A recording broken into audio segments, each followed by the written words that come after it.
Hi friends, കുറച്ച് ദിവസമായിട്ട് നടക്കുന്ന ഒരു തർക്കമല്ലേ ഹണി റോസ് ബോച്ചെ വിഷയം. ഇതിൽ നിങ്ങൾ ആരുടെ ഭാഗത്താണ്? ഈ കമന്റ് ഒന്ന് കേട്ടു നോക്കൂ. ഇദ്ദേഹത്തിന്റെ തൽക്കാലം ഹണി കൊടുക്കുന്നില്ല, റോസ് കൊടുക്കുകയാണ്. ഈ മഹാഭാരതം സീരിയലില് അവര് കുന്തി ദേവിയുടെ റോളാണ് എടുത്തിട്ടുള്ളത്. വളരെ ബ്യൂട്ടിഫുൾ. അവരെ കാണുമ്പോ എനിക്ക് ആ കുന്തി ദേവിയെ കാണുമ്പോ ഹണി റോസിനെയാണ് ഓർമ്മ വരുന്നത്. എന്തായാലും ഹണി റോസിനെ കുന്തി ദേവിയോട് ഉപമിച്ചുകൊണ്ട് ഒരു വൃത്തികെട്ട ആംഗ്യഭാഷയിലൂടെ കാണിച്ചാണ് ഇപ്പോൾ ബോച്ചെ അകത്തായിരിക്കുന്നത്. ഇദ്ദേഹത്തിൻ്റെ പല വീഡിയോസും ഇൻ്റർവ്യൂസൊക്കെ കാണുമ്പോഴേക്കും അതിൽ സ്ത്രീകളെ ഒരുപാട് അപമാനിക്കുന്ന തരത്തിലുള്ള അല്ലെങ്കിൽ ഇന്നർ മീനിങ് വെച്ച് സംസാരിക്കുന്ന പല ഭാഷകളും ഞാൻ കേട്ടിട്ടുണ്ട്.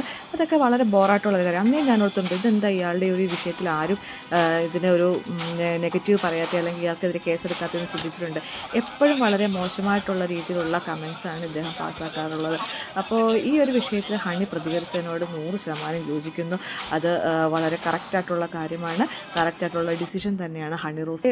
ഇപ്പം അവരുടെ ഒരു വേഷവിധാനത്തെ പറ്റി പറയുകയാണെങ്കിൽ ഇപ്പോൾ നടന്നുകൊണ്ടിരിക്കുന്ന ചർച്ച മുഴുവൻ ഹണി റോസിൻ്റെ വേഷവിധാനത്തെ പറ്റിയാണ്. ഒരു സ്ത്രീ എന്ന നിലയിൽ എനിക്ക് ഇത്തരം ഒരു വേഷവിധാനത്തോട് ഒട്ടും താല്പര്യമുള്ള ഒരാളല്ല.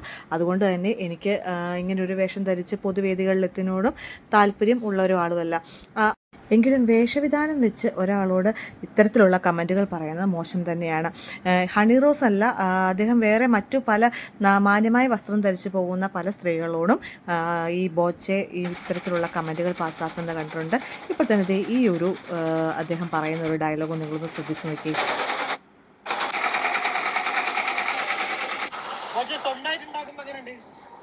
സ്വന്തമായിട്ടുണ്ടാക്കുമ്പോഴുള്ള സുഖം മറ്റുള്ളവരുണ്ടാക്കിയാൽ എനിക്ക് കിട്ടില്ലല്ലോ. മോശമായിട്ടുള്ള കമൻറ്റുകൾ അത് ആരോട് പാസ്സാക്കിയാലും അത് വളരെ തെറ്റായിട്ടുള്ളൊരു കാര്യം തന്നെയാണെന്ന് എനിക്ക് പറയാനുള്ളൂ. ഇപ്പോൾ ഇവിടെ രാഹുൽ ഈശ്വറോട് ഇതിനെപ്പറ്റി ഒരു അഭിപ്രായം ചോദിച്ചപ്പോൾ അദ്ദേഹം പറഞ്ഞൊരു കമൻറ്റ്, അത് ഈ ഡ്രസ്സ് ധരിക്കുന്ന പോലെ തന്നെ മറ്റുള്ളവരോടും അഭിപ്രായം പറയാൻ എല്ലാവർക്കും സ്വാതന്ത്ര്യമുണ്ടല്ലേ.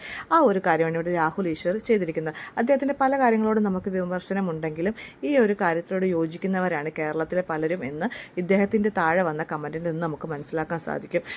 എല്ലാവരും തന്നെ ഹണി റോസിൻ്റെ ഒരു വസ്ത്രധാരണത്തെ പറ്റിയിട്ടുള്ള മറുപടിയാണ് കൊടുത്തിരിക്കുന്നത്. അത് എന്തുമായിക്കോട്ടെ, അത് അവരുടെ ഇഷ്ടമാണ്, അവരുടെ വസ്ത്രധാരണം. എന്തായാലും രാഹുൽ ഈശ്വർ ഇവിടെ ഒരിക്കലും ഹണി റോസിനെ വിമർശിച്ചുകൊണ്ടോ അല്ലെങ്കിൽ അവർക്ക് നെഗറ്റീവായിട്ടുള്ള രീതിയിലോ മറുപടി കൊടുത്തതായിട്ട് കണ്ടിട്ടില്ല. പക്ഷേ നീതി ലഭിക്കുമ്പോൾ എല്ലാവർക്കും ഒരുപോലെ നീതി ലഭിക്കണമെന്നാണ് പറയുന്നത്. കാരണം ഇതുപോലെ പാവങ്ങളായിട്ടുള്ള ഒരുപാട് സ്ത്രീകളുണ്ട്. അവർ ഒരു പോലീസ് സ്റ്റേഷൻ കയറി ഇറങ്ങിയാൽ ഇതുപോലെ നീതി കിട്ടാറുണ്ടോ? ഒരു സഡൻ ആയിട്ടുള്ള ആക്ഷൻ എടുക്കാറുണ്ടോ? അതൊക്കെ നമ്മൾ ചിന്തിക്കേണ്ടിയിരിക്കുന്നു. നിയമം എല്ലാവർക്കും ഒരുപോലെ ആയിരിക്കണമെന്നാണ് എനിക്ക് പറയാനുള്ളത്. എന്തായാലും ഈ ഒരു വിഷയം ഇത്രയും കത്തിജ്വലിച്ച്, അത് ചെറിയൊരു കാര്യത്തിൽ നിന്ന് തുടങ്ങിയതാണെന്ന് തോന്നുന്നു, ഇത്രയും കത്തിജ്വലിച്ച് കേരളം മുഴുവൻ ഒരു നമ്പർ 1 വിഷയമായി മാറിയിരിക്കുന്നതായിട്ടാണ് ഇപ്പോൾ തോന്നിയിരിക്കുന്നത്. എന്തായാലും തൻ്റെ ഭാഗത്ത് ശരിയെന്ന് തോന്നി കേസ് കൊടുത്ത ഹണി റോസിനും ഇതിനെതിരെ പ്രതികരിച്ച രാഹുൽ ഈശ്വറിനും അവരുടെ രണ്ടുപേരുടെയും വാദഗതികൾക്ക് വിജയമുണ്ടാകട്ടെ എന്ന് ആശംസിച്ചു കൊള്ളുന്നു. നിങ്ങൾക്കെല്ലാവർക്കും ഈ കൊച്ചു വീഡിയോ ഇഷ്ടമായെങ്കിൽ ചാനൽ സബ്സ്ക്രൈബ് ചെയ്യുക, ഷെയർ ചെയ്യുക. ഇതിനെതിരെയുള്ള കമൻറ്റുകളും നിങ്ങൾ അറിയിക്കുക. താങ്ക്